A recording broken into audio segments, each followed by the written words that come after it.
Society today is composed of a series of institutions. From political institutions, legal institutions, religious institutions, to institutions of social class, familial values, and occupational specialization. It is obvious the profound influence these traditionalized structures have in shaping our understandings and perspectives. Yet, of all the social institutions we are born into, directed by, and conditioned upon, there seems to be no system as taken for granted and misunderstood as the monetary system. Taking on nearly religious proportions, the established monetary institution exists as one of the most unquestioned forms of faith there is. How money is created, the policies by which it is governed, and how it truly affects society are unregistered interests of the great majority of the population.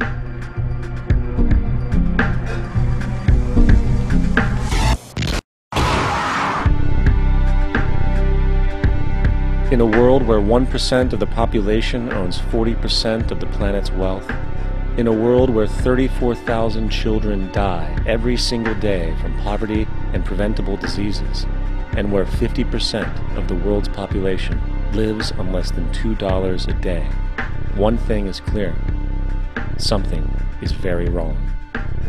And whether we are aware of it or not, the lifeblood of all of our established institutions, and thus society itself, is money. Therefore, understanding this institution of monetary policy is critical to understanding why our lives are the way they are. Unfortunately, economics is often viewed with confusion and boredom. Endless streams of financial jargon, coupled with intimidating mathematics, quickly deters people from attempts at understanding it. However, the fact is, the complexity associated with the financial system is a mere mask, designed to conceal one of the most socially paralyzing structures humanity has ever endured.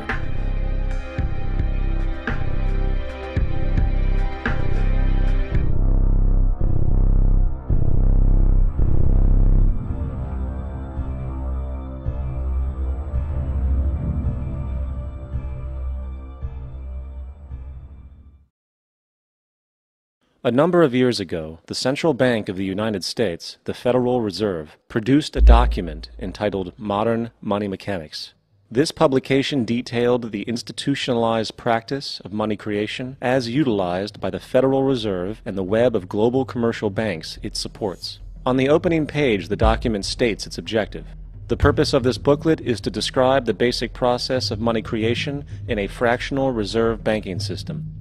It then proceeds to describe this fractional reserve process through various banking terminology, a translation of which goes something like this. The United States government decides it needs some money, so it calls up the Federal Reserve and requests, say, $10 billion. The Fed replies, saying, sure, we'll buy $10 billion in government bonds from you. So the government takes some pieces of paper, paints some official-looking designs on them, and calls them treasury bonds. Then it puts a value on these bonds to the sum of $10 billion and sends them over to the Fed. In turn, the people at the Fed draw up a bunch of impressive pieces of paper themselves, only this time calling them Federal Reserve notes, also designating a value of $10 billion to the Fed. The Fed then takes these notes and trades them for the bonds. Once this exchange is complete, the government then takes the $10 billion in Federal Reserve notes and deposits it into a bank account. And upon this deposit, the paper notes officially become legal tender money, adding $10 billion to the U.S. money supply. And there it is. $10 billion in new money has been created. Of course, this example is a generalization, for, in reality, this transaction would occur electronically, with no paper used at all. In fact, only 3% of the U.S. money supply exists in physical currency. The other 97% essentially exists in computers alone. Now, government bonds are, by design, instruments of debt, and when the Fed purchases these bonds, with money it essentially created out of thin air, the government is actually promising to pay back that money to the Fed. In other words, the money was created out of debt. This mind-numbing paradox of how money or value can be created out of debt or a liability will become more clear as we further this exercise. So, the exchange has been made and now $10 billion sits in a commercial bank account. Here's where it gets really interesting. For as based on the fractional reserve practice, that $10 billion deposit instantly becomes part of the bank's reserves, just as all deposits do. And regarding reserve requirements, as stated in modern money mechanics, a bank must maintain legally required reserves equal to a prescribed percentage of its deposits. It then quantifies this by stating, under current regulations, the reserve requirement against most transaction accounts is 10%. This means that with a $10 billion deposit, 10% or $1 billion is held as the required reserve, while the other $9 billion is considered an excessive reserve and can be used as the basis for new loans. Now, it is logical to assume that this $9 billion is literally coming out of the existing $10 billion deposit. However, this is actually not the case. What really happens is that the $9 billion is simply created out of thin air on top of the existing $10 billion deposit. This is how the money supply is expanded. As stated in modern money mechanics, of course they, the banks, do not really pay out loans from the money they receive as deposits. If they did this, no additional money would be created. What they do when they make loans is to accept promissory notes, loan contracts, in exchange for credits, money, to the borrower's transaction accounts. In other words, the $9 billion can be created out of nothing simply because there is a demand for such a loan and that there is a $10 billion deposit to satisfy the reserve requirements. Now, let's assume that somebody walks into this bank and borrows the newly available $9 billion. They will then most likely take that money and deposit it into their own bank account. The process then repeats, for that deposit becomes part of the bank's reserves. 10% is isolated, and in turn 90% of the $9 billion, or $8.1 billion, is now available as newly created money for more loans.